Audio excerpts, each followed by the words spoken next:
Ինքը փորձում է ավելի շահեկան դիրքերում կնքել հնարավոր պայմանագիրը կամ չկնքել, եթե դա իր շահերից չի բխում, եթե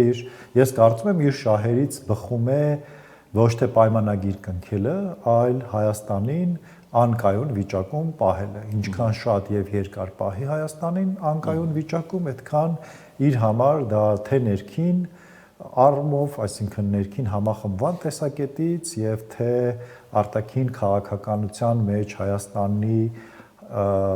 հանգամանքը շահարկելով Եվրոպայի հետ, ԱՄՆ-ի հետ, Թուրքիայի հետ, Այսինքն ոչ մի արժեք չունի Բաքվի եւ Երևանի հայտարարությունները, որ ավարտել են բանակցությունները եւ եկել են համաձայնության։